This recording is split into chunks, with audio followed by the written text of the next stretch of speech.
Afifah, NPM 21101010288, Prodi Pendidikan Agama Islam, Fakultas Tarbiyah dan Keguruan, semester 1, kelas C. Dosen pengampu Miss Era Octaviona, MPD. Baik, yang pertama saya akan menjelaskan materi tentang kedudukan dan fungsi bahasa. Di sini bahasa Indonesia memiliki kedudukan dan fungsi yang sangat penting dalam kehidupan berbangsa dan bernegara. Jadi bahasa Indonesia sudah tercantum dalam Sumpah Pemuda. Di sini bisa dilihat yaitu pada Sumpah Pemuda 1928 dan UUD 1945 yang dijelaskan sebagai bahasa nasional dan sebagai bahasa negara, dan istilah bahasa Indonesia itu sendiri baru muncul menjelang lahirnya Sumpah Pemuda 28 Oktober 1928. Kenapa sih penggunaannya harus bahasa Indonesia? Terus bahasa Indonesia itu berasal dari mana sih? Nah, di sini saya jelaskan. Bahasa Indonesia berasal dari mana? Yaitu bahasa Indonesia berasal dari bahasa Melayu. Dan kenapa harus bahasa Indonesia? Yang dipakai bahasa Melayu ada di faktor penyebab. Yaitu yang pertama, faktor penyebabnya faktor sejarah, karena bahasa Melayu merupakan lingua franca atau bahasa perhubungan atau perdagangan di Indonesia. Yang kedua, faktor kesederhanaan sistem bahasa Melayu ini bahasa yang mudah dipelajari. Sistemnya sangat sederhana dan tidak ada tingkatan atau gradasi. Contohnya, bahasa Jawa itu ada bahasa halus dan bahasa kasar, sama juga seperti bahasa Sunda dan bahasa Bali.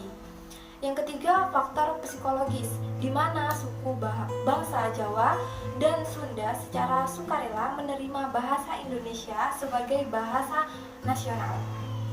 Yang keempat, yaitu faktor reseptif.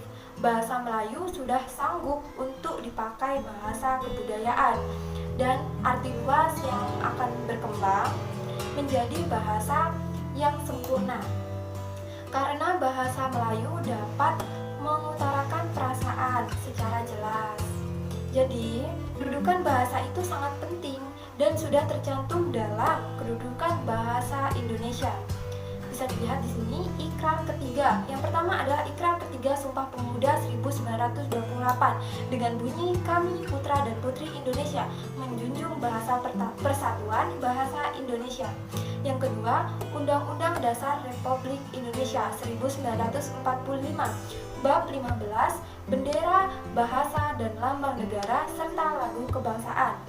Pasal 36 menyatakan bahwa bahasa negara ialah bahasa Indonesia. Ada makna kedudukan bahasa Indonesia sebagai berikut. Yang pertama, bahasa nasional. Kedudukan bahasa Indonesia berada di atas bahasa-bahasa daerah.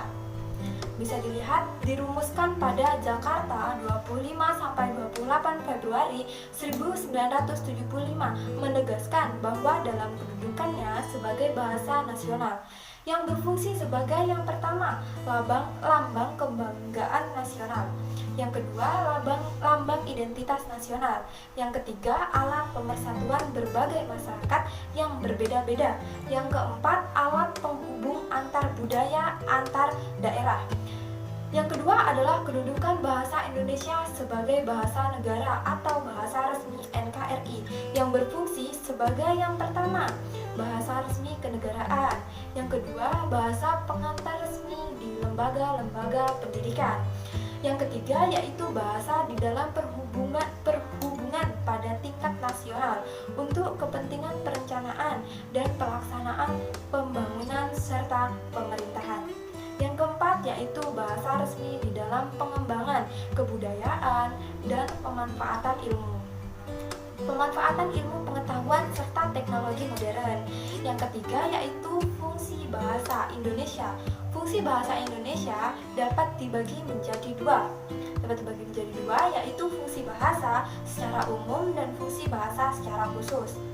Yang pertama secara umum antara lain, yang A sebagai alat untuk mengungkapkan perasaan atau bisa mengekspresikan diri. Yang kedua sebagai alat komunikasi. Yang C sebagai alat berinteraksi dan beradaptasi sosial. Yang D sebagai alat kontrol sosial. Yang kedua, fungsi bahasa secara khusus, yaitu A. mengadakan hubungan dalam pergaulan sehari-hari. Yang B. mewujudkan seni atau sastra.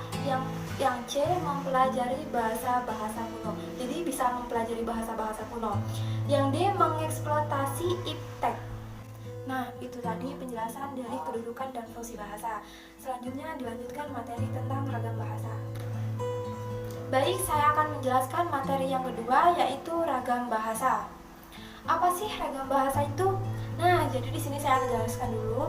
Jadi ragam bahasa itu adalah variasi pemakaian bahasa yang timbul akibat adanya sarana atau cara situasi, bidang pemakaian, dan daerah asal yang cara mengutarakan atau penyampaiannya berbeda-beda, atau bisa dibilang cara pengucapannya. Nah, berbeda-beda ada beberapa ragam bahasa, yaitu yang pertama itu adalah ragam bahasa berdasarkan cara berkomunikasi yang dibagi menjadi dua, yaitu ragam bahasa lisan dan ragam bahasa tulis.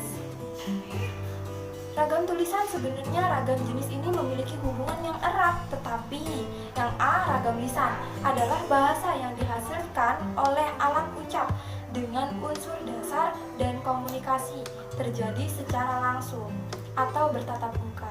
Jadi terikat oleh kondisi, situasi, dan waktu. Ragam bahasa itu bisa ditemukan dalam berpidato atau sambutan, ceramah. Nah, itu bisa. Apa sih ciri-ciri ragam bahasa lisan? Ya, bahasa lisan itu yang pertama langsung atau berkomunikasi secara langsung. Yang kedua, tidak terikat ejaan bahasa Indonesia.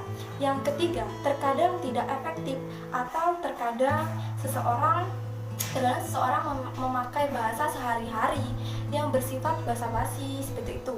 Dan yang keempat, kalimatnya pendek-pendek.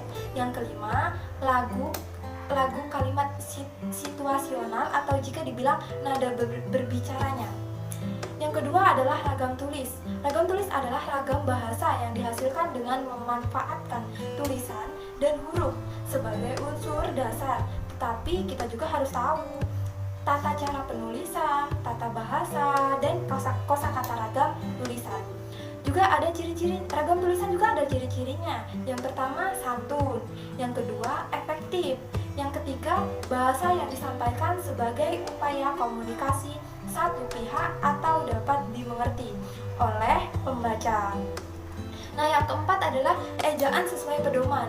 Yang kelima, penggunaan kosakata sudah baku. Di sini ada contoh perbedaan ragam lisan dan tulisan. Bisa dilihat di sini ya. Nah, ragam lisan itu yaitu yang biasa disebut tidak baku. Yang pertama adalah Agnes bilang kita harus belajar, dan ragam tulisan baku. Yang baku itu Agnes mengatakan bahwa kita harus belajar.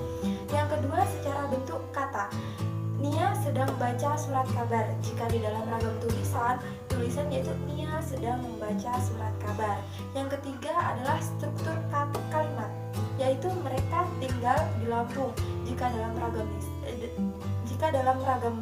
tulisan yaitu mereka bertempat tinggal di Lampung. Yang kedua, ada juga ragam bahasa berdasarkan situasi. Itu dibagi menjadi dua, yaitu ragam bahasa resmi. Ragam bahasa resmi adalah ragam bahasa yang dipakai dalam suasana resmi. Contohnya surat dinas, surat pengadilan, dan lain-lain.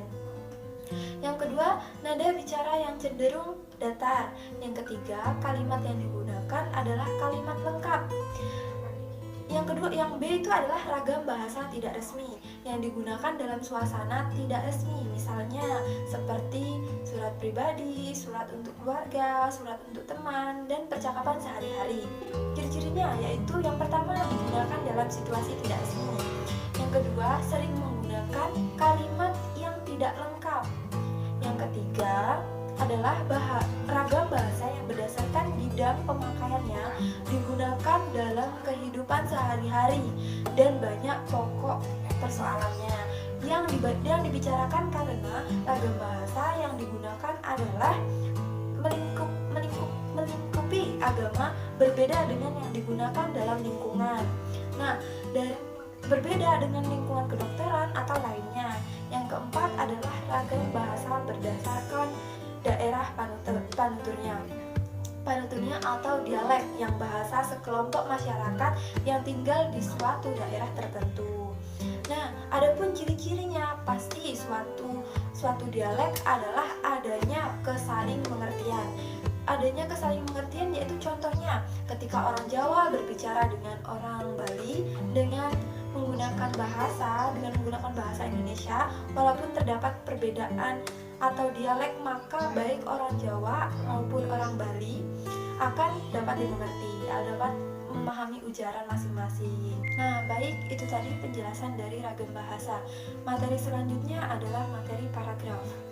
Baik, di sini materi yang ketiga yaitu materi paragraf. Paragraf adalah suatu gagasan yang berbentuk serangkaian kalimat yang saling berkaitan satu sama lain. Nama lain paragraf ialah wacana mini. Paragraf mempunyai kegunaan sebagai penanda dimulainya topik.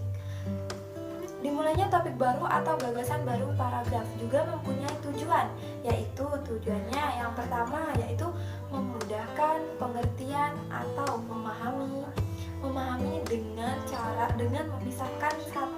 memisahkan satu tema dengan tema lainnya. Dan yang kedua, memisahkan dan menegaskan perhentian secara wajar dan formal. Ada juga syarat-syarat paragraf. Yang pertama yaitu paragraf yang ditentukan hanya mengandung satu tema atau satu gagasan. Jadi, ide-ide atau gagasan itu tidak boleh bertentangan dengan gagasan utama dan dapat menyulitkan pembacanya. Nah, bisa dilihat di sini ya. Dan yang kedua adalah koherensi. Koherensi adalah kekompakan antara sebuah kalimat dan kalimat lain. Yang ketiga adalah kelengkapan atau kecukupan pengembangan paragraf yang dikatakan lengkap. Yang dikatakan lengkap itu apabila berisi kalimat-kalimat penjelas yang mencakup untuk menunjang kejelasan kalimat. Nah, topik atau kalimat utama. Yang ketiga yaitu jenis-jenis paragraf. Jenis-jenis paragraf itu yang pertama adalah jenis paragraf berdasarkan sifat dan tujuan. Paragraf yang pertama, paragraf pembukaan atau tiap jenis karangan akan mempunyai paragraf yang pembuka atau menghantarkan rangsangan itu atau pokok pikiran dalam bagian karangan itu. Yang B adalah paragraf penghubung semua paragraf yang terdapat di antara paragraf pembuka dan paragraf penutup. Bisa dilihat di sini. Yang C, paragraf penutup. Paragraf yang dimaksud untuk mengakhiri karangan atau bagian karangan. Yang kedua, jenis-jenis paragraf yang berdasarkan letak kalimat. A, kalimat deduktif. Paragraf dimulai dengan mengemukakan persoalan pokok atau kalimat utama, kemudian diikuti dengan kalimat-kalimat penjelas. Yang berfungsi yaitu memiliki fungsi menjelaskan kalimat utama. Contohnya di sini bisa dilihat, balon sebenarnya adalah pesawat terbang yang paling sederhana. Nah, itu adalah kalimat topik pada awal alinea. Nah, ada kan di atas tuh kalimat tulisannya tebal. Nah, dan kalimat penjelasnya yaitu balon biasanya terdiri dari kantong bulat yang terbuat dari kertas sutra atau kain yang dilapisi karet. Di kantong itu terdapat udara panas dan hidrogen atau helium. Kantong itu dapat diikatkan dengan tali atau jala ke sebuah keranjang untuk membawa penumpang ataupun barang. Nah, yang B adalah paragraf induktif. Paragraf induktif yang mengemukakan penjelasan atau perincian-perincian, kemudian ditutup dengan kalimat utama. Nah, ada juga yang C, yaitu paragraf gabungan atau paragraf campuran. Yang D, paragraf tanpa kalimat atau kalimat utama atau kalimat utama pada seluruh paragraf. Yang E, yaitu paragraf iteratif, adalah paragraf yang kalimat utamanya terletak di tengah-tengah paragraf. Nah, yang ketiga adalah paragraf berdasarkan bentuk unit tulisan atau sifat isinya. Yang Yang pertama yaitu paragraf narasi, dan yang kedua adalah paragraf deskripsi. Yang ketiga paragraf argumentasi. Nah, yang keempat adalah paragraf persuasi. Yang kelima yaitu paragraf eksposisi. Nah, di sini ada pola pengembangan paragraf. Pola pengembangan paragraf adalah perincian dan pengurutan pikiran yang terpadu yang diwujudkan melalui penataan kalimat. Nah, kalimat itu ada tiga persoalan yang tercakup di dalamnya, yaitu yang pertama adalah kemampuan menentukan dan meletakkan kalimat topik secara tepat. Yang kedua adalah kemampuan merinci secara maksimal gagasan utama paragraf ke dalam gagasan bawahan. Nah, yang ketiga adalah kemampuan mengurutkan gagasan bawahan ke dalam suatu urutan yang teratur. Nah, ada beberapa pola susunan. Rincian yang sering digunakan dalam tulisan, yaitu yang pertama adalah pola tuntutan ruang dan waktu. Nomor dua adalah pola klasifikasi. Nah, yang ketiga adalah pola susunan sebab akibat kalimat dalam sebuah paragraf. Nah, yang nomor empat adalah pola susunan perbandingan atau pertentangan. Nah, yang kelima adalah pola analogi. Yang keenam adalah pola susunan ibarat dua hal yang berlainan.